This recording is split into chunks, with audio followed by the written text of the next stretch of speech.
Welcome to the first episode of the 503 Line podcast, the only podcast focused on transit in the Portland metro area. My name is Clayton, and I'm joined by my co-host here, John. Hello. We're a couple of transit nerds in the Portland, Oregon metro area.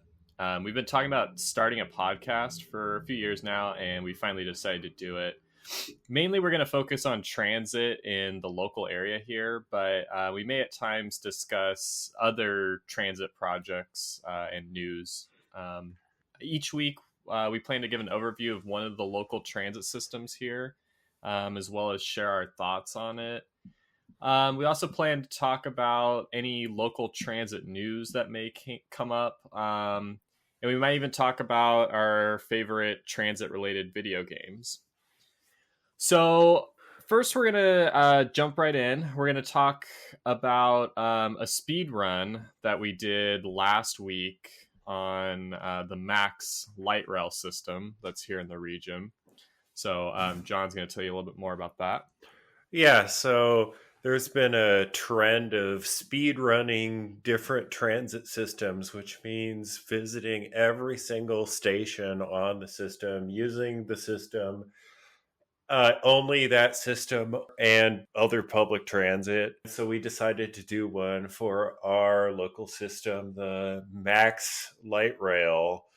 So we saw the most recent speed run on transitruns.org was a little more than 6 hours to visit every single station on the network. And we decided we could beat that, and we would beat it by default because Max just closed one of the stations permanently. And every time a station gets added or taken away, the leaderboard gets reset. So you can go on transitruns.org and see our speed run. Yeah, it's actually to get directly to our screen. It looks like you can just do transitruns.org/TriMet, TRIMET, and that goes directly to the leaderboard for the Max. And you can see we're on there. I'll let John tell you how he placed.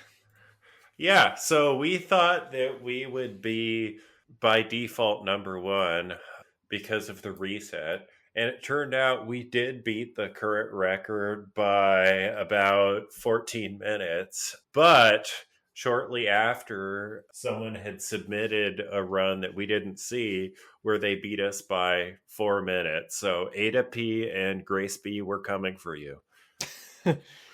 Yeah, it was honestly kind of a surprise because I submitted this. You just go on their website. You have to submit evidence. We can talk about exactly how we kind of got our evidence to submit. But anyway, I go on there. I submit the evidence. They say they'll get back to us in a week. A few days ago, I get an email, and they're like, thanks for your submission. We reviewed it, and you placed second. And I'm super confused because when we first looked, it was just this single one on there that we beat by, like you said, 14 minutes. Yep. But we also should have just beat it by default since they had done it prior to a station closing.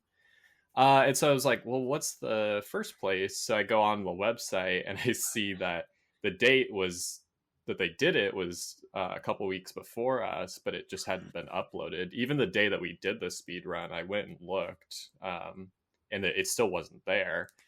So yeah, it was quite a surprise. I mean, it's still cool. Like, we obviously did a pretty decent job. For those wondering, it was 5 hours and 48 minutes, which sounds like a lot, but the Max system is pretty spread out. It's a pretty extensive network. It also runs slow in some sections. So that kind of... the frequency is not any better than every 15 minutes in any given segment either. Yeah. So honestly, 5 hours, 48 minutes is a pretty good time. But yeah, Ada P and Grace B, they got 5 hours and 44 minutes. So I think that just means we're going to have to try again and beat them. Yeah. But for a few days there, I was riding high and convinced that I did have the world record in something. Yeah. yeah, I'm sure as hell not going to get it in a video game with reflexes like I have. So Yeah, I went and bragged to my girlfriend that we had set a world record that day. Um, and then when she asked what it was, and I told her we speedrun max, she was not too fond of that. yep, She was like, "Are you serious?" It's like, yeah, what else are we gonna do? yep. You know? So yeah, we'll talk a little bit more about the actual speed run. But I have a story I've been waiting to tell John Oh, about. before you tell that story, I think we forgot to introduce ourselves. Oh yeah, Um, that yeah, might be a so good thing. my so I'm John Newman. I like trains, which is why I'm here. And I may or may not work for one of the transit agencies in the Portland metro area. And my opinions and thoughts do not reflect those of that agency, in case anyone's listening. And other than that, I'm completely unqualified, other than I think that I have all the solutions to all the world's transit problems. Great, yeah, and I'm Clayton Lisenby, and I also have pretty much no qualifications to be talking about this, other than I really like trains and transit in general. But I have no professional experience or affiliation with any transit agency or government agency that would have any control over transit. But And you know a lot more about Portland Transit than I do, so yeah, yeah, I mean, maybe we'll see. yeah. But yeah, I currently live just outside of Portland in Oregon. And then John's across the river in Washington. So, um, You might give away what agency I work for.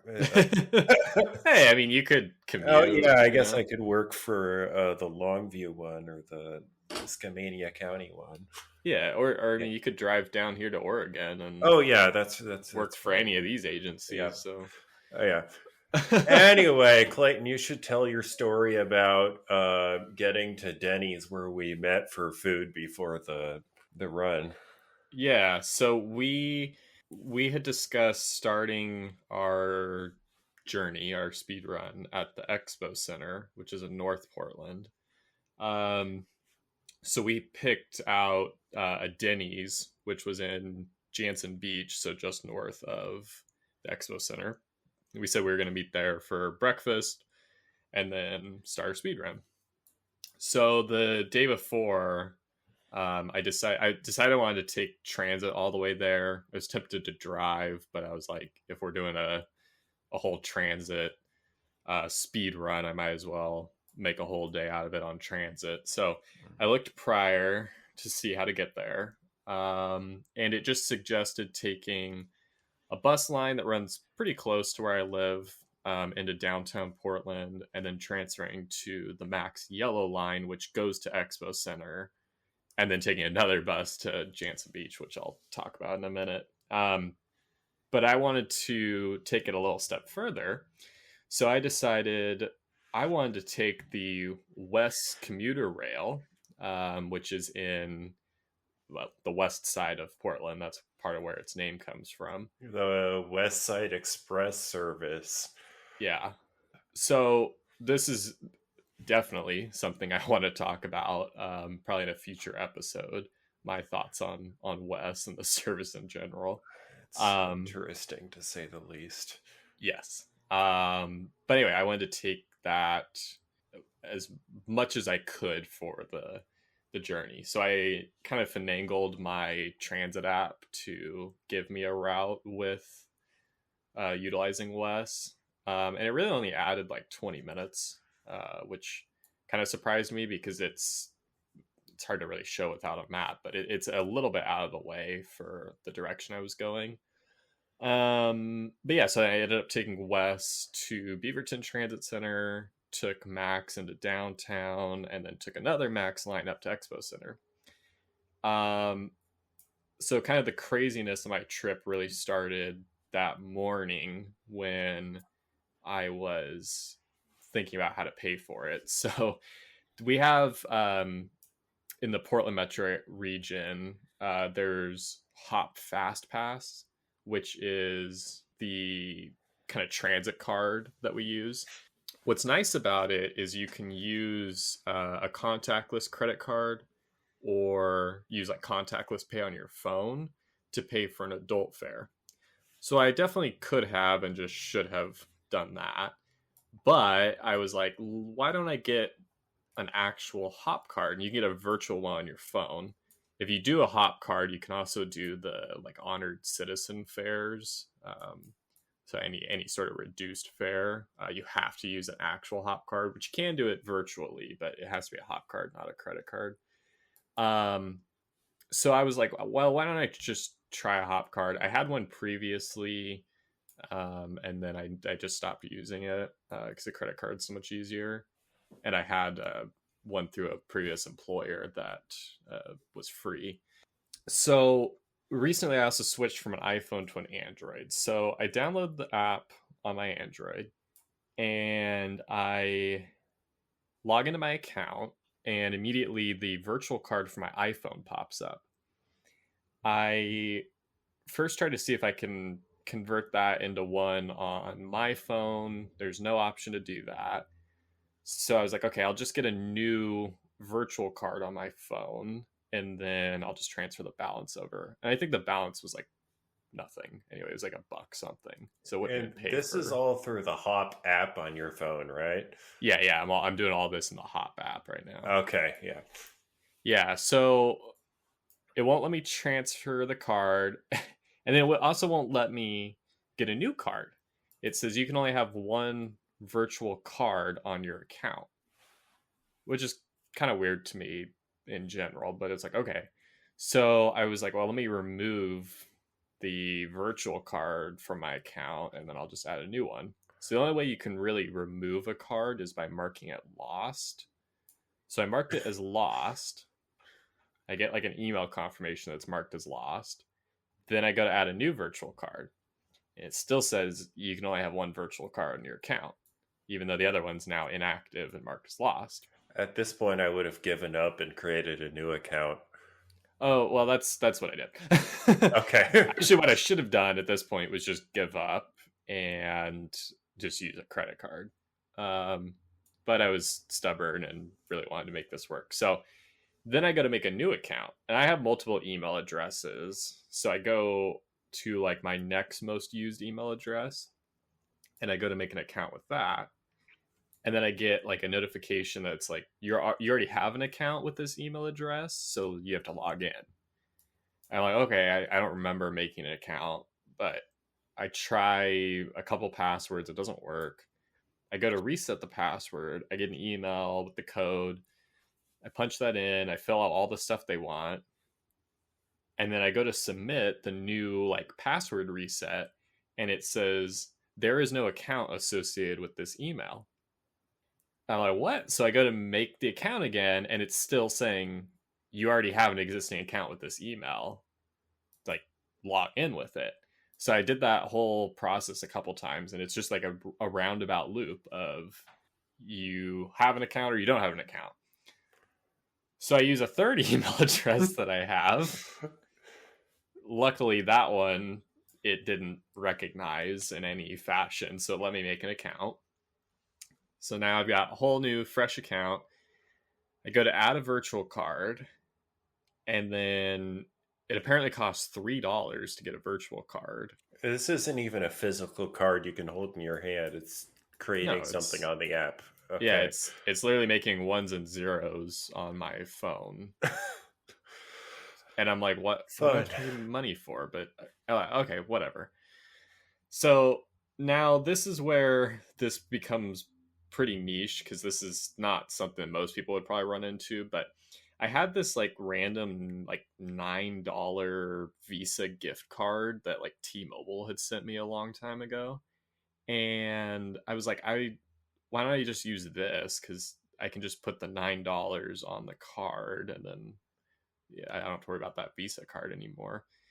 So it costs $3 to add the card, and then you have to pick an amount that you load onto the card, but it only gives you like options of like $5, $25, $50, blah blah blah. And so I'm like, okay, well, if I pay $3 for the card and I add $5 onto the card, then that's 8, and then I still have $1 on this other card, and you can only load a minimum of $5.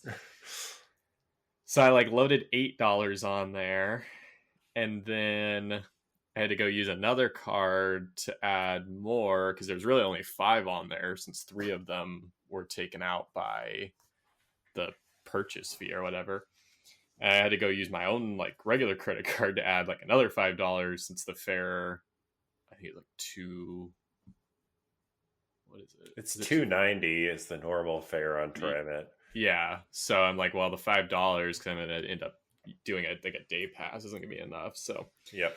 After all that, I think it probably took me like 20 to 25 minutes to finally get the card with money on it. So my recommendation, if you are trying to take TriMet for the first time, just use your contactless credit card and put it on the reader. Yeah. And then it'll even keep track of how many times you tap on there. And if you tap twice in the same day, you automatically get a day pass and it won't charge you anymore. Yeah, it's really nice. That used to, well, I know if you use a credit card when it first launched, I think you could get a day pass, but you couldn't get like a monthly pass. So once you hit a certain, you've paid us, it's like fare cap. So once you hit a certain amount every month, it stops charging you. It just automatically gives you a monthly pass. But that wasn't working with credit cards. So that was like a big reason to get a physical hop, or not even a physical hop card, but even just a virtual one, it would work. But now they've added that for credit cards. Yeah. So there's no reason to really have an actual hop card. Yeah, exactly. I mean, if you need one of the reduced fares, then the hop card's the only way. And I don't really understand. I don't know how. The best way to get one of those is just to go to customer service at one of the at CTran or TriMet, and then they'll help you do that whole rigmarole. Yeah. So if you need a reduced fare, hop card's kind of the only way to go. But if you're just paying an adult fare, just use your credit card because you'll save $3, and you'll save a nightmare. Yeah. So I get that. Then I go over to the West Station, and I'm waiting there on the platform. It's actually a very nice platform. I've only ever taken it once before, and it was a while back. I don't really remember it. So I was impressed with the quality of the platform. It's nicer than the Max ones. And the train pulls up, and then the conductor comes out of the train and immediately asks me to show him my ticket or fare of some kind, which it was interesting to me because Max I never see a fare inspector on there, but West, they are actually enforcing it. And so I paid with my digital hop card, and then I had no idea how to actually pull it up to show him that I paid. So I was fumbling around with my Google Wallet for a while. And you're only taking West one stop from Hall Nimbus Station to Beaverton Transit Center. Yeah. So after, I don't know, 30 seconds or so of me fumbling around with it, the conductor was just just get on. He was so over it. It probably, if I was getting on in Wilsonville, which is the first stop, that he probably would have checked, but or made me actually show him. But at that point, he didn't care. So everything else was pretty smooth about the trip until I get to Delta Park, which is one stop before Expo Center. So Expo Center is the end of the yellow line, but Delta Park is right before it. And at Delta Park, they have a couple bus connections. And I actually needed to get on the C-Tran bus to go up to Jansen Beach, which I think is funny because it's a Jansen Beach is within Oregon, and it's served by TriMet. But the easiest way to get there is to get on the Vancouver agency's bus, which is a regional route, so it charges a little bit more. Which I think the fare I think is less. Yeah, it's $250, which is less. Yeah, so if you're paying with Hop, you actually don't end up paying more because it just transfers to C-Tran, and since you've already paid more than their regional fare, you don't have to pay extra for it. But I still think it's funny, the whole like premise of it taking another agency's bus just to get it's like one stop down the road.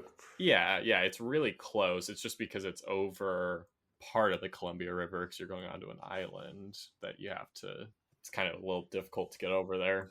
Yeah, if you were to take a TriMet bus, it would be crazy, circuitous, screwed up. Yeah, I looked afterwards. I basically would have had to leave the Delta Park Mac station and walk a couple blocks down the street to the through a really nice neighborhood, by the way.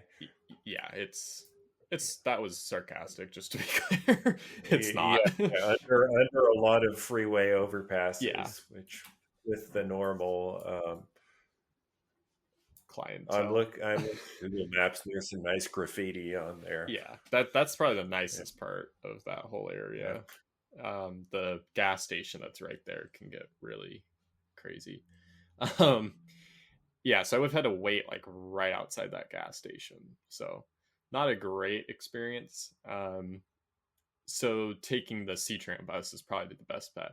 So as I'm pulling into Delta Park, I see the C-Tran bus leaving.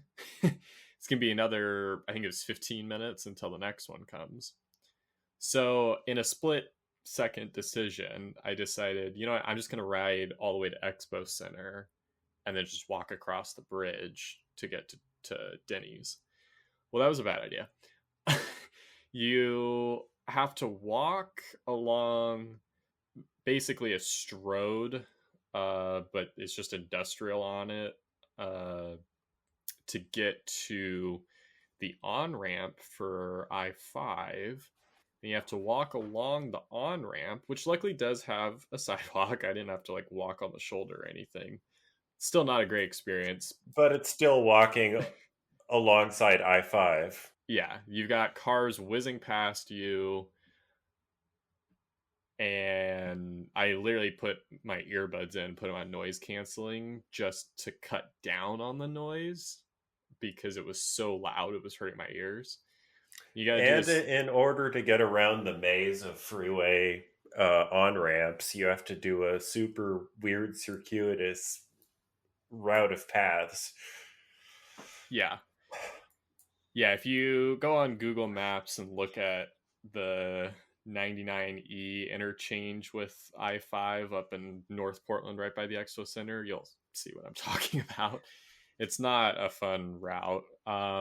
So I'm walking along I-5 over the bridge to get to Hayden Island where Jansen Beach is.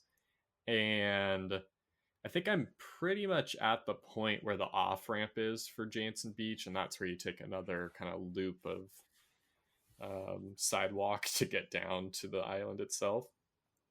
And then the next C-Tran bus passes me that I could have been on and would have been faster and less sketchy, but at this point I was committed. So then I get under I-5 because you had to go under I-5 to go over to the Denny's, and the sidewalk is only on one side too, so you can't walk on the side away from the water. You have to walk on the side that's like right at the water, and you got the sidewalk and then rocks just straight down into the water. and more than half of the sidewalk was literally falling down into the water. It was like going down the embankment.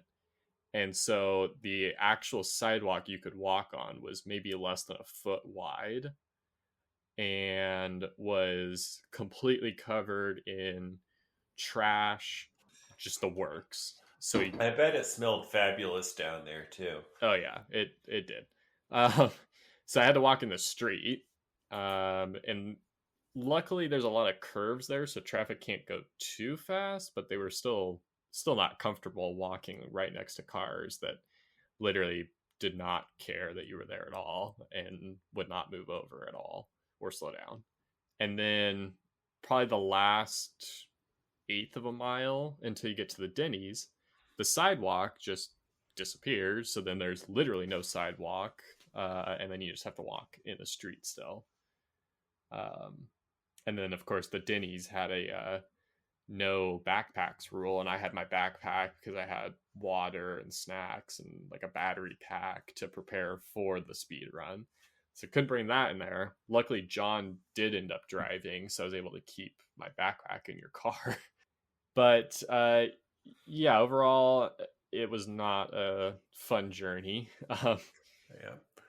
But you got to experience the fabulous pedestrian environment of Hayden Island / Jansen Beach.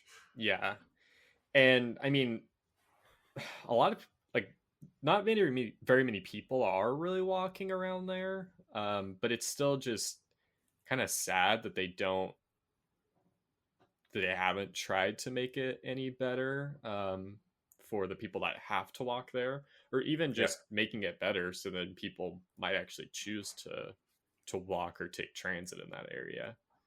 And the other thing is that the route that Clayton walked, most of it is the main biking route that you would take if you're biking between Vancouver and Portland, like to commute. Yeah, So if you don't want to get stuck in soul crushing traffic in I-5, that's the route you have to take if you're biking. You have to go on this narrow sidewalk right next to the freeway. yeah. So it's not a great experience if you're on foot or on a bike and trying to get through that area. But it was an experience nonetheless.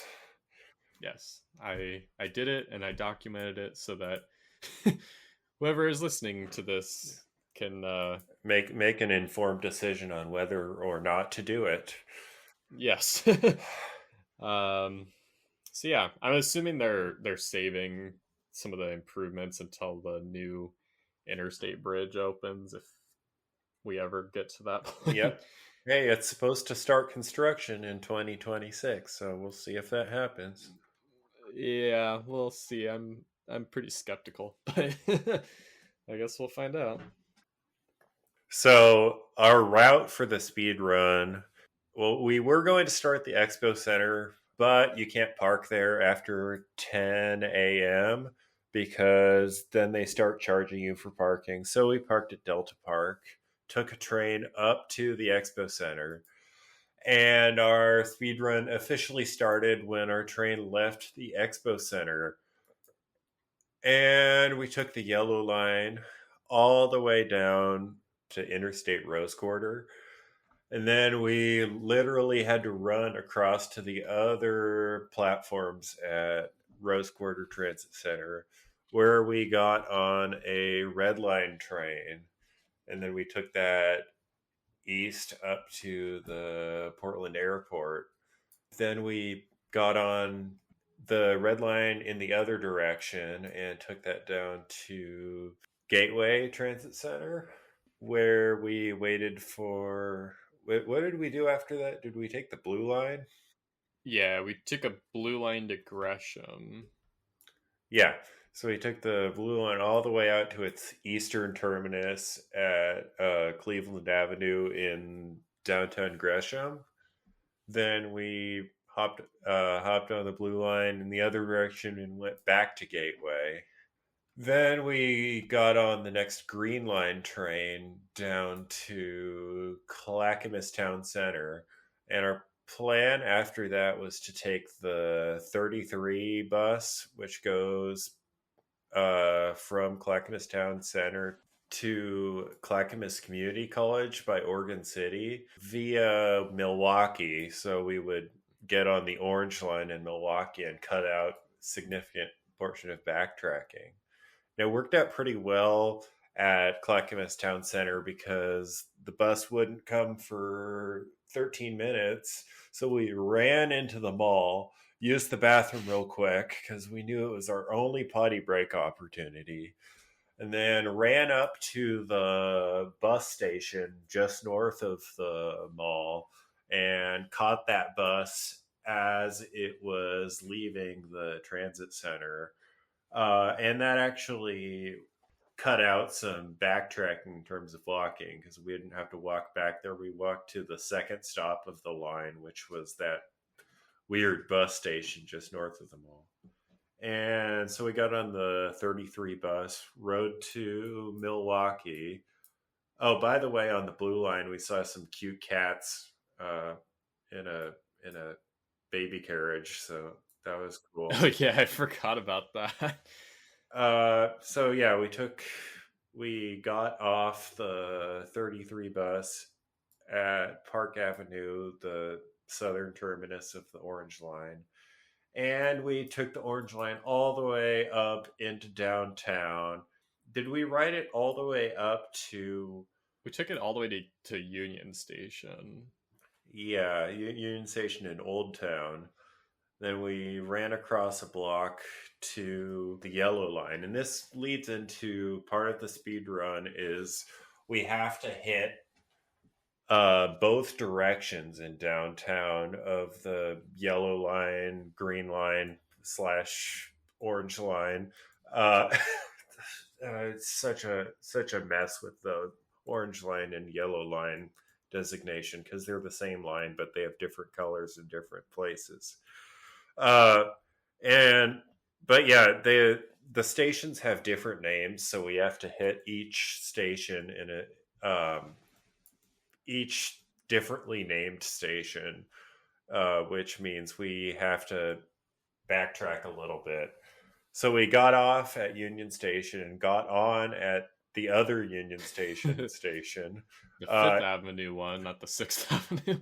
Exactly. Fifth and Gleason.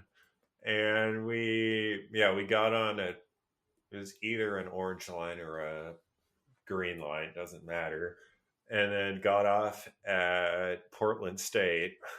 And then ran over a block, and we were glad we sprinted because we just barely made another northbound train, which we took up to Pioneer Courthouse Square, where you can transfer between the yellow green line and the blue red lines. Well, and this is where it got kind of funny because as we were coming up on that northbound train the second time, I was looking at the departures, and it was showing that there was I think it was a blue line train that we were going to definitely miss. It was going to come before we even made it there. But then there was a red line train that probably we would have been able to make, but it was canceled. It was crossed out on the timetable. Yeah, so we're like, oh, great. So the next train isn't, it was like 12 or 13 minutes or something after we got there. So we were very discouraged and dragging our feet. And we're like, shoot, we're going to have to wait. We have not enough time to use the bathroom or get food. And you have to walk. So the way we had to do it, we get to Pioneer Square, but then we had to walk like 3 or 4 blocks west to the library, Southwest 9th Avenue. Yeah, so that we could check that stop off of our list. And as we're walking there, you noticed a train coming up over the hill. I saw a little bit of red in the distance. Yeah. And we're like, oh shit, that's a red light train. Yeah. And so we booked it. I mean, we were just, at this point, we had just been like lollygagging, like just walking super slow because we thought we had plenty of time. And we booked it up it was like a slight incline up a hill. We were so out of breath, but we just like barely made that train, which I think honestly kind of saved the run because we would have been It would have taken, Yeah, it would have been over 6 hours. yeah. So that kind of saved the run right there. I mean, the same thing kind of happened at Rose Quarter when we took the yellow line. We like got off of it Yeah, and we've had to run for that red line train. yeah, we saw it coming up over the steel bridge. Luckily, they can only go like 5 miles per hour through that whole section. So Yep. that's really the only reason we made that train. Um, So yeah, we got on the red line train going south from Library, or going east, I East, guess. yeah. Yeah. Uh, and we took it all the way down to Old Town Chinatown, where we got on a blue line train, which arrived conveniently just a few minutes after, which that contributed to our run being pretty good too. Yeah. Um, and then the final step was to take that blue line train all the way to the western terminus of Hatfield Government Center in downtown Hillsborough. And at that point, we were able to stop the stopwatch and um, gloat in our world record that we thought we had. It was a fun few days while we thought we had that. Yeah. I think that was honestly the first time I had been to that Hatfield station. I don't. I think Yeah, I feel like I had gotten off at previous station just because it goes so slow there, and I'm like, oh, I can walk the rest of it. yeah. Well, I don't even think I've taken it into Hillsboro that far, at least, to like downtown ever before. I think the farthest I went was the Fair Complex or the Hillsboro Airport stop, which is now the western terminus of the Red Line. I think the only reason I took it there was for the Red Line, like extension, like opening event that they had, which we'll talk about in a little bit. But so yeah, it was kind of a new experience for me riding into Hatfield. Yeah, so that's how the run went. Um, it wasn't as tricky as I thought it would be to get a world record. Of course, there's only one listed at that point, but yeah, we got it, and uh, later on we figured out we didn't get it. But yeah, so let's talk about our thoughts on the whole Max light rail system while we're talking about it. Yeah. Well, I actually wanted to give a little kind of background on Max. So if you're listening and you don't live in the area, or you do and you don't know much about it, then you can kind of get a little overview of the history of it. So Max actually stands for the Metropolitan Area Express, which I don't think I've ever heard anyone call it, except maybe you can go back on YouTube and watch like news coverage from the day it opened. I think they call it that in the thing, Yeah, but which great aesthetics on opening day, by the way. yes, The logo is so sick. yeah. The footage from back then is awesome to watch, and that was in 1986 when it first opened. So it was one of the first light rail systems in kind of what they call the second generation, which we might talk about kind of the history of light rail in general in the US at some point. In a future video. Yeah.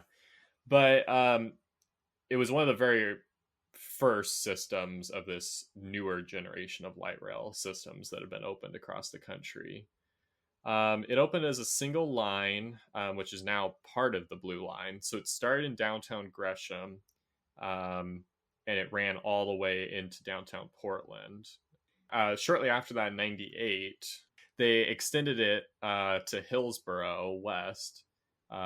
So it originally had terminated at 10th and 11th Avenue. It had there's a turnaround track still there at 11th Avenue. And so the trains would just turn around there and go back westbound to Gresham. They extended it west. It goes through the Robertson Tunnel, which has the deepest subway station in North America. which we can talk about at another time. And then it continues west from there down to Hillsboro. And then 2001, so just a couple years after this, the Red Line opened, and that ran from Beaverton Transit Center on the west side of town up to the Portland Airport. Most of that alignment was shared with the existing, now called Blue Line, but there And wasn't. there was just a tiny segment of a smallish segment of rail they built between Gateway and the airport. Yeah. And parts of that were actually single tracked, which we'll talk about in a minute. They have mostly taken care of that now, so it's all double tracked. And then 3 years later, the Yellow Line opened, which extended service to North Portland. I think it's actually pretty interesting how they did the West Side extension, the Red Line, and the Yellow Line all. They were 3 years apart from Within each a few other. years of Yeah, each other. yeah, Yeah. 1998, 2001, 2004. So there was a period where they were really expanding quickly. So the Yellow Line, like we said, that was the first line we took in our speed run. That goes from the Expo Center and technically still terminates in downtown Portland. Initially, it shared tracks with the Red and Blue Line Yeah. and through downtown. And it turned around at that turnaround that Clayton mentioned on 11th Avenue. Yeah. And so actually, right before we were recording, I found a picture of it wasn't a Yellow Line train, but the picture showed a stop, which is no longer open in downtown Mall, Southwest 4th Avenue.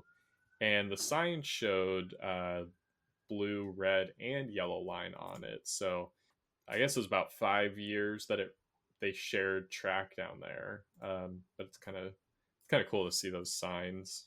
Yeah, it's a glimpse of a bygone era. Yeah. So in 2009, the Green Line opened. That ran from Clackamas Town Center, southeast of Portland, into downtown Portland, and it terminates at Portland State University. And yeah, with the opening of that, they rerouted the Yellow Line and the new Green Line onto the existing Portland Transit Mall, which runs on 5th and 6th Avenues, which used to be almost exclusively for buses. It was a big deal when they opened it in the 70s. It was one of the only corridors with dedicated bus infrastructure for a significant portion. And so they decided to lay rails on it when they did the Green Line, and they decided to put the Yellow Line on there too to balance out the services. Yeah. So at this point, they now have two lines going east and west through downtown for the most part. There's a small section where the red and blue line go north and south. But for the most part, those go east and west on Morrison and Yamhill streets. And then the green and yellow line go north and south on 5th and 6th Avenues. And then finally in 2015, the Orange Line opened, which ran across a new bridge called the Tillicum Crossing, which is a car-free bridge that goes across the Willamette River on the south end of downtown Portland. Now, the Orange Line, it was branded as a new line, but it's really just an extension of the Yellow Line to Milwaukee. What's kind of confusing about it is the trains start as Yellow Line trains in Expo Center. When they get to downtown, the southbound trains switch to Orange Line, and they run as an Orange Line through the transit mall and then continue as an Orange Line all the way down to Milwaukee. And when they're heading northbound, they're Orange Line in Milwaukee.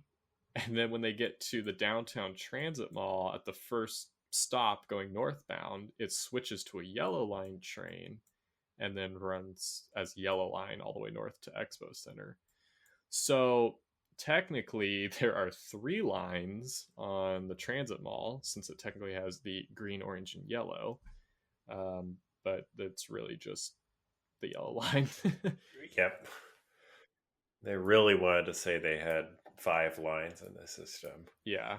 And technically, I have seen, if you kind of scour the schedules, there are a couple Yellow Line trains that don't actually switch to Orange Line.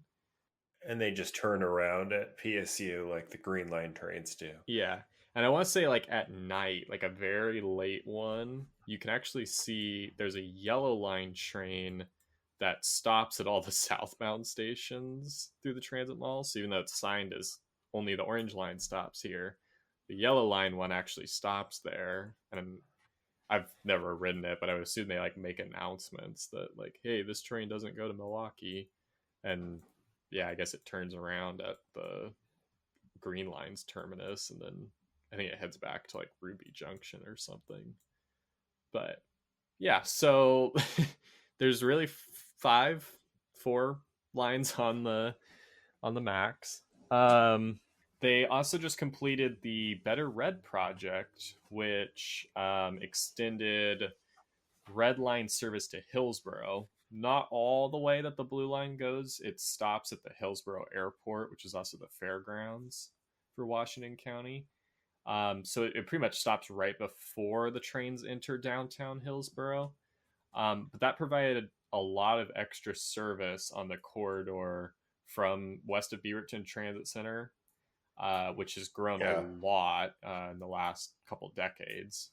And like we mentioned, all the lines run every 15 minutes, no matter what. And that redundancy in service made it so you could get a train every 7.5 minutes instead of every 15 minutes. Yeah. So that, and I know they were saying prior to the opening that they noticed that a lot of Blue Line trains going westbound would be jam packed. Like, let's say they're looking at downtown, the during like rush hour. The Blue Line trains are packed. The Red Line trains are basically empty. So the thought was, if we at least extend the Red Line most of the way, then it'll kind of balance the load between the two lines. And it seems to work. I mean, I've taken it a few times, and there's a lot of people on it. So I think that was a great extension, just adding a little bit more service west of Beaverton Transit Center.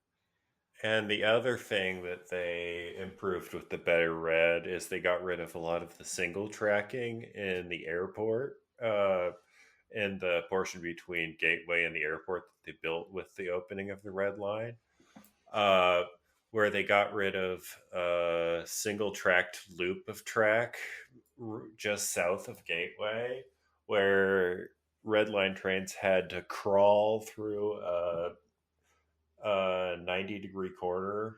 No, it's a 180-degree corner at 10 miles an hour, painfully slow.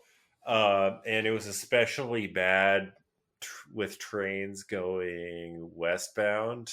Um, so they, so for eastbound trains, they made a new platform and they called it Gateway North, even though it's the same station, but it's a different thing on Google Maps. So they can say they opened the first new station in however many years.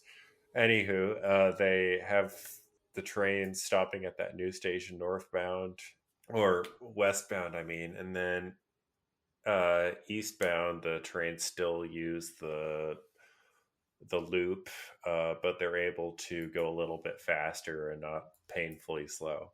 And the other thing that the other bit of double tracking that they added was right before the airport station, where they had it single tracked and they just double tracked that whole thing. And that was, in terms of timetabling, if with trains every 15 minutes, it's fine to have some single tracking. But because, like we will mention, there's so many delays incurred in downtown, it just made scheduling a nightmare where trains would get stopped at red signals because they're delayed in downtown. and the double tracking helps a lot with reliability. Yeah, it worked out well because the Portland airport is going through a huge renovation right now. They've finished a lot of it. They're working on one final stage essentially, but one of the first things they did was they tore down an old terminal. It was the A terminal, and that terminal butted up right against where the single tracked section was at the airport. So previously, TriMet had no room to build more than a single track. So with that terminal being torn down and they shifted the roadway right there a little bit too, gave them a lot of room to build a second track. It also allowed them to build a multi-use path. So now you can bike all the way to the airport. Yeah, and it's actually a really nice path. I haven't taken it myself on a bike, but I've seen like a video of it, and I've seen it up close. It's a very nice path that runs kind of parallel to the max tracks, and so it was kind of great overall. That terminal being gone gave them a lot more room to work. The timing of it worked well because they were already planning this. I don't know how the exact timing of the project ended up being, but they were already planning this Better Red project, and they were able to double track that section at the airport to coincide with the terminal coming down. Yeah. So our thoughts on the Max network. So the Max network is one of the most extensive light rail systems in the U.S. Like you were saying, there was a period in which they were doing extensions basically every 2 or 3 years, and in terms of track mileage, it's one of the biggest. Of course, LA has surpassed it in recent years, but for a city of its size, it's a really good sized network that stretches pretty far into the suburbs in a good amount of directions. Yeah. So it's got a lot going for it. It has good bus connections too, which is more of a pro of the bus system, but it allows easy transfers to get to your final destination. Like that last mile connection is really good on the Max. And another one thing that holds it back a little bit, we mentioned a little bit, is how it runs on the streets in downtown. All the lines run in their own lanes, but they go through the short blocks in Portland where at 20 miles an hour or less, I think trains were limited to 15 miles an hour on the transit mall, at least. I'm not sure about on Morrison and Yamhill. And they have a lot of things to stop for, like pedestrians crossing and traffic lights. And even though they have better signal priority than a lot of other systems. So that's something holding it back for, like we mentioned, it's a really extensive network that goes suburb to suburb. And for those long connections that people need to make, if you have to sit on the train for 20 minutes while it crawls through downtown and you're not stopping anywhere there, that makes it a lot less desirable of an option for a lot of people. Yeah. And I think this is something that doesn't just affect it in downtown, but the density of stops really hinders it as well. So in downtown, like on the Portland Transit Mall for the north south lines, there's a stop every 4 blocks on average. There's down by PSU, I think there's a stop that's only 2 blocks apart. The red and blue line have had a little bit of improvement in that fashion. So yeah, they've closed 2 or 3 stations. Yeah, so they've closed 3 stations in the past 3 years. Yeah, so like I mentioned, the picture I saw earlier, it's at a now closed station. So they have a stop at Pioneer Square, which is The red line and blue line stop is between 6th Avenue and Broadway, which Broadway is basically where 7th should be. There used to be a station literally one block to the south between 4th and 5th, Yeah. which was called Mall and 5th. Yeah. So, I mean, it's a convenient stop if you're shopping at the mall, but there's also a stop 2 blocks away that you can get to. And there's another block that's 2 blocks in the other direction. Yeah, there's one at 3rd Avenue, and then there was one at 5th Avenue, and then one at Broadway, which is basically 7th. So it was infuriatingly slow. Yeah. Another one that closed at the same time as that was there's a Providence Park Max station. Providence Park is where the Timbers and other team, the Thorns, play. But there was also a stop. It was called King. What was it called? It's like Salmon Street, like King. I have no idea. It was like King Hill or something. Yeah, I think it was King Hill. King Hill and like Southwest Salmon, I think was the name of it. Yeah, it was literally 1 block to the south of Providence Park. Yeah. It was another infuriatingly close station. Yeah. And even Goose Hollow, which is southwest of there, is still honestly pretty close. Yeah. So it 2 had or 3 blocks away. Yeah, it had 2 stations that were really close. More recently, I think it was just about a month ago now, they closed the Skidmore Fountain Station, which was basically under the Burnside Bridge. It had the Old Town Chinatown Max Station 2 blocks north of it, and then the Oak Street Southwest First Avenue Station looks like 4 blocks south of it. So it was very close. It was also not a really sketchy station. Yeah, it was very pleasant. under the bridge, so it's really dark. A lot of interesting smells down there. Yeah, it was, and a lot of shenanigans going on, to put it lightly. So it was a good idea for them to get rid of it. Yeah, the downside I do want to mention is the Portland Saturday Market is right there. So it does get rid of the stop that's like right there in the middle. But the Old People Town can walk 2 blocks. Yeah, it's not too bad. Like I definitely think it was a good decision to close it. I know that was one of the I think this was the reason it didn't close when the other stations closed, was because there was a lot of concern about it being so close to the Saturday market. So definitely a valid reason, but I think overall it benefits more transit users by closing it to speed up the trains in downtown. And yeah, I mean, I'm definitely for all of the closures that occurred. It's helped shave at least a few minutes off of trains going through downtown. Another issue that's facing the Max system right now is their equipment issues, where they've had what they call the Type 1 trains since 1986. So these trains are almost 40 years old. They've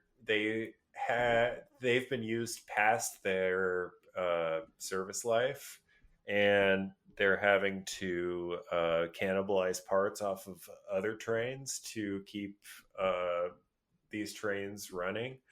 So they're slowly trying to replace them with brand new trains called the Type 6s. And these trains have had issues coming into service. And TriMet thought that they could retire most of the Type 1s, the trains from 1986, and replace them with the Type 6s, which were coming into service. But they've had some more problems than they thought with the Type 6s, which has led to a lot of single car trains, meaning trains that are only like 50 feet long or something.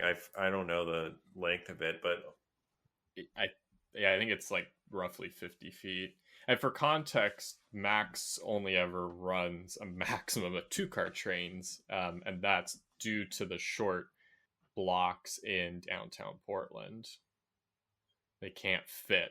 I mean, even some of the, I think it's the Type 4s are the longest because they have that more rounded front end. They almost stick out on the ends of the Yeah. blocks because they're so long. And so, yeah, there's the Green Line, which is one of the more lightly used lines, is notorious for only running single car trains over the past few years. And these trains will get packed with people. If there's someone playing loud music on one of the cars, you can't switch to the other one. You gotta bite your tongue and listen to whatever music they're deciding to listen to. Which we ran into a lot of that on our speed run. It was kind of funny.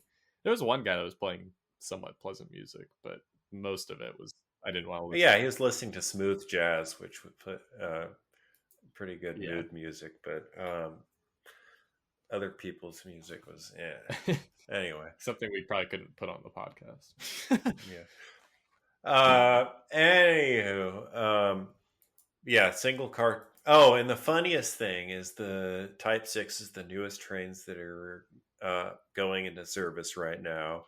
Have a cab on both sides, so they can run single car trains. So a few months ago, we were joking, oh, they're going to start running single car Type 6s. And sure enough, they're running single car Type 6s. Yeah.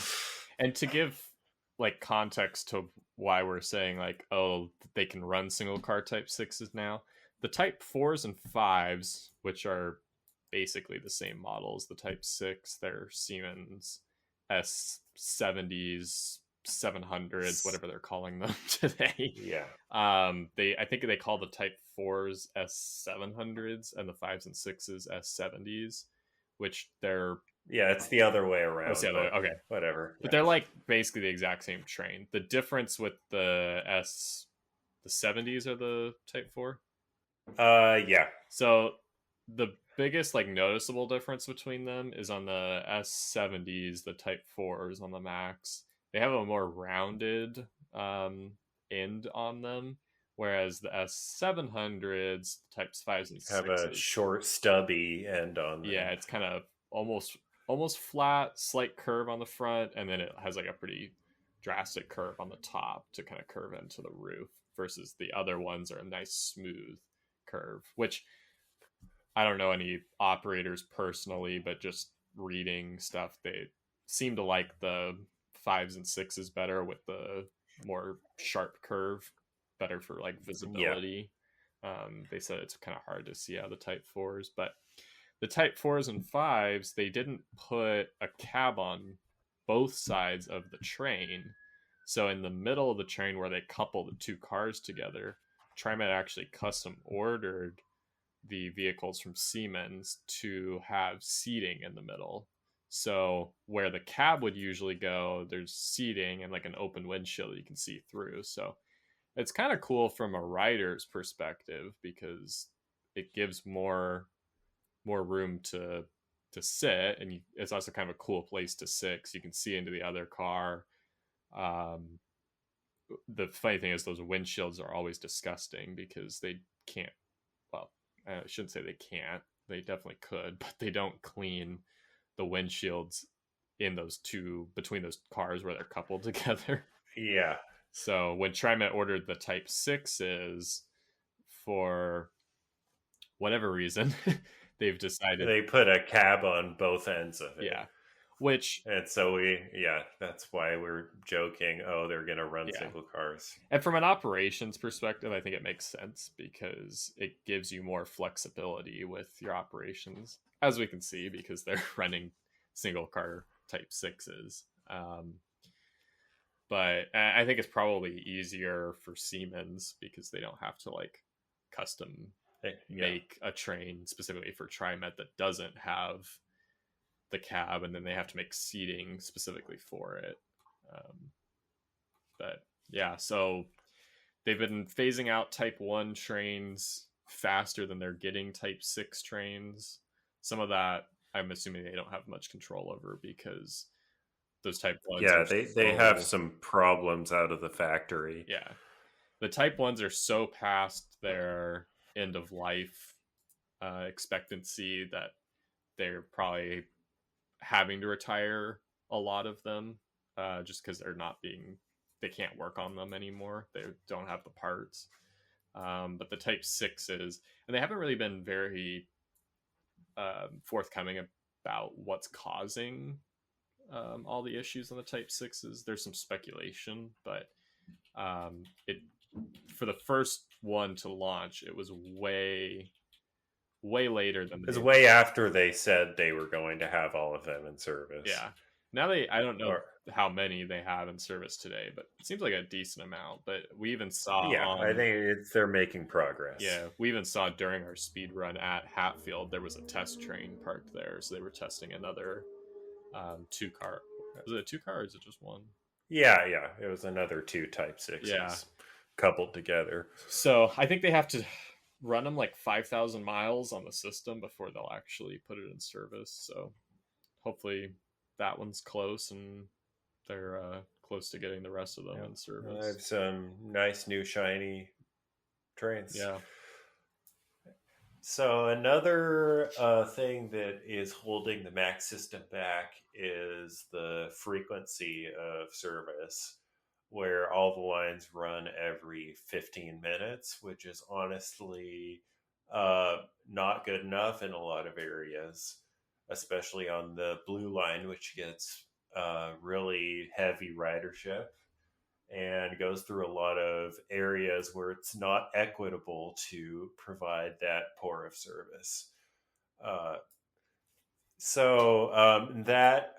they've talked about increasing frequencies, but there are a few big bottlenecks on the system. One of them is the steel bridge, where all the lines are routed through.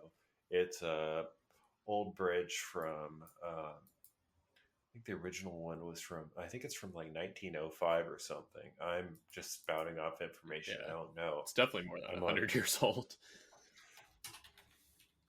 But yeah, the steel bridge, which is owned by Union Pacific, um, every single Max line runs over it. Technically not the orange line, because it doesn't go north of there, but since it's yellow line trains anyway, they run over it.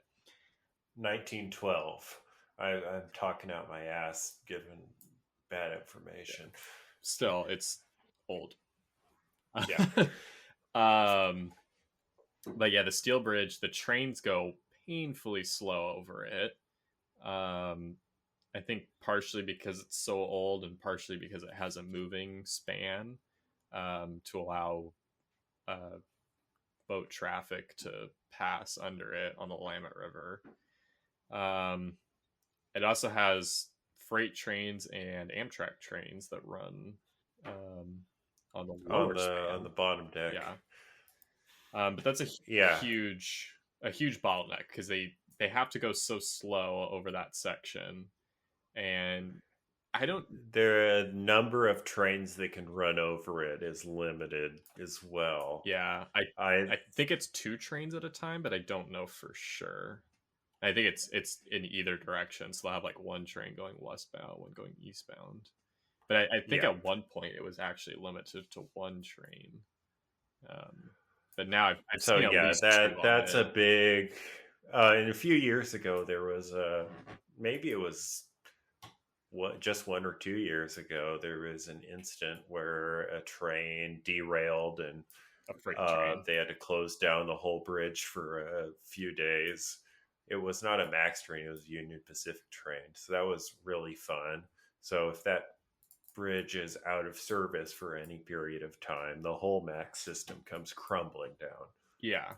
And then they have to set up a bus bridge, which usually the planned ones, they seem to do a pretty decent job of, where they have plenty of buses running. But the unplanned ones, like that one, it's just chaos. Yeah. Another bottleneck is the Banfield corridor. between Gateway and I guess Lloyd Center, where trains run along Interstate 84 and the trains are block signaled. The block signals are not very frequent and have automatic signal protection where trains can't overrun the signals or speed. Um, but that means the number of trains they can run through that corridor is limited by the limited signaling system. So they are running at the bleeding edge with running 3 lines every 15 minutes through that corridor, which compared to other systems like the New York City subway, for example, they can run trains every 2 minutes. So, but they have more advanced signaling systems like CBTC or communications based train control. Don't ask me how that works. Uh, so TriMet could upgrade their signaling system at some point to allow that to not be as much of a bottleneck. Another interesting thing about the Max system is, like we mentioned, they have a block signaling system in the sections where trains run at higher speeds, but they also have a line of sight system in sections where trains run on the street, which means that train operators have to look ahead and see, oh, there's a train ahead of me, I'm not going to run into it. And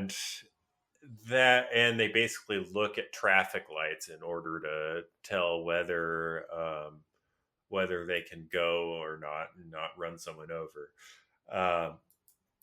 So that limits speed a lot in those sections where they have line of sight or preempt, as they call it, signaling, Yeah. versus the auto block signaling, like on the Banfield, where one train can occupy each block, and trains can go at full speed as long as the signal is green. I think the fastest any train goes through the preempt sections would be over in like the 35 miles an hour. yeah, like Burnside, where very flat and straight, so they can get up to a whopping 35 miles per hour. But like on Interstate Avenue, I think the fastest it goes is 30 miles per hour, and it has to slow down a lot because there are a lot of sharp curves on Interstate Avenue. Yeah, that section is pretty frustrating. Yeah, and then downtown, I mean, it's a crawl. It crawls. So yeah, the sections that are block signaled, it definitely, for the most part, will utilize the speed. It might not go all the way up to 55, but they usually let it get up to as fast the as trains can be used to their full potential. Yeah. So definitely utilizing more block sections in the future would be a good plan going forward if Max were to have some improvements in the future. And that leads into our final section talking about the Max system, the future of what can and should happen in the future of the TriMet Max system. Yeah, so most of these things I think we will probably cover in greater detail in a later episode. I think the first one we should bring up is the extension to Vancouver, because that seems to be the most likely to occur. Yep. So right now they're planning an extension of the Yellow Line to go into Vancouver, so it would extend from Expo Center, stopping at Jansen Beach. I think the plan is to have 2 stations in Vancouver. I don't know off the top of my head, but yeah, theoretically, yeah, and that would coincide with the interstate bridge replacement project, which would replace, which is a whole. I mean, that we could probably do a whole episode. Yeah, it would replace the aging interstate bridge, which is a vertical lift bridge that carries I-5, and it's a big bottleneck in the whole region's transportation system. The replacement is funded under the bipartisan infrastructure law that got passed a few years ago. And construction on the new bridge is supposed to start next year, knock on wood, really hard. Uh, but yeah, as part of that, the yellow line would get extended into Vancouver, um, which would be great to have a connection across the river that does not get stuck in traffic, because the C-Tran buses that go across that bridge are not very reliable because of the traffic on that bridge. Yeah. Not to mention the replacement project is supposed to, in theory, relieve some traffic. And, if you've heard of induced demand, that alone might hinder its ability. But just the plans that they have for transit expansion, because I believe in addition to light rail, they're also planning on having dedicated bus lanes, Yep. as well as a much nicer bike and pedestrian path than the Yeah, existing one. as we know, that should be a priority. Yeah, if you ask me. Yeah. Uh, Another thing, like we mentioned, is Max could benefit from a faster way to get through downtown, which there has been talk over the years of a downtown tunnel, which carries all or some of the Max lines under downtown Portland and removes some of the bottleneck of the steel bridge and the slow sections where Max goes on the streets, goes runs in the street. Yeah, and I don't. I probably need to do more research on this, and I will when we do more a longer episode that goes in more depth on the downtown tunnel. But there doesn't Yep. really seem to be any concrete plans for it. I see like TriMet, Metro, and I think even ODOT have brought it up and said that it's something that they want to do and eventually fund. Um, but as But momentum on the project is slow, to say the least. Yeah, well, and something that I'd also like to cover at some point, maybe even like in the next episode, is the funding issues that TriMet is having right now. Yeah. And a lot of that is related to a transportation package that didn't pass in the Oregon government. So we'll talk about that more later. But I think that is not directly affecting the downtown tunnel because it wasn't planned yet. But I think it's kind of hurting the likelihood of it happening anytime soon. Yep. And the final thing was the southwest corridor, which was a plan to extend the Green Line along I-5 or Barber Boulevard, which runs parallel down into Tigard, and cover a sector of the metro area, which currently does not see any rapid transit service right now. And in that project was planned. There was a ballot measure to approve funding for it. And what year was it? 2020. Yeah, in 2020, the funding failed for it. Voters didn't approve it. It was we can talk more about it in depth, but that kind of definitely will. Yeah, yeah, we do. I want to talk about this one. Yeah. Um, that killed a lot of momentum of Max is going to expand every few years, and it really hasn't in the past few years. This, in their kind of grand plan, this was really intended to happen.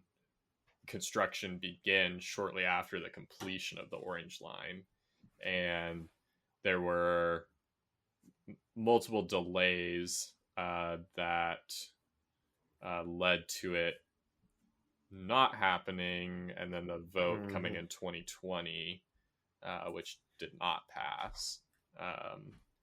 And yeah, that kind of stalled any future talks of extending the network other than the interstate project, which one thing we can talk about when we do go over that project, having Max go. There's a whole episode about it. Yeah, having Max extended to Vancouver has been something that has been talked about since pretty much the Max opened. They've been talking about this for 20 plus years now. Yeah. So it's definitely something that we will cover in much greater detail in a future episode. Yeah, exactly. Anyway, Max system, good. Could be better. Yeah. It's one of the reasons I like living in this area is not just Max, but the extensive transit network that we have here in this area. It's one of many reasons I like living here. And I'm looking forward to talking about all of it in more detail later. And same here. So, unless you had anything more to say, I think that pretty much wraps up this episode. Yeah. Do you have anything to plug? I'm talking with you. Yeah. I don't really have any plugs yet. We're not. We haven't reached that level of fame yet. I can't plug my next in-person show somewhere yet. But I think go out, ride a train, ride a bus, ride your bike.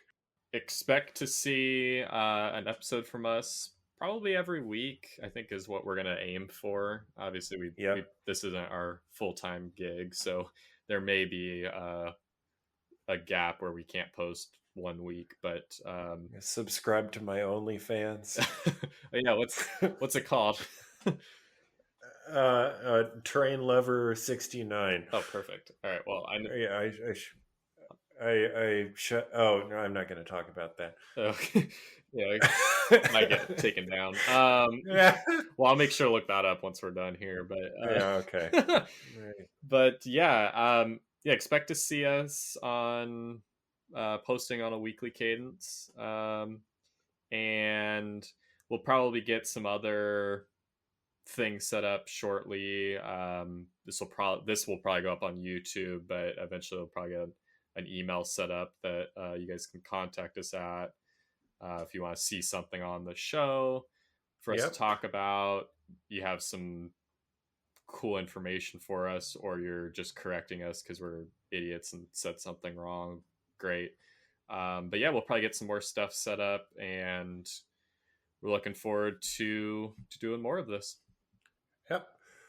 All right. Goodbye, everyone. We'll see you next week.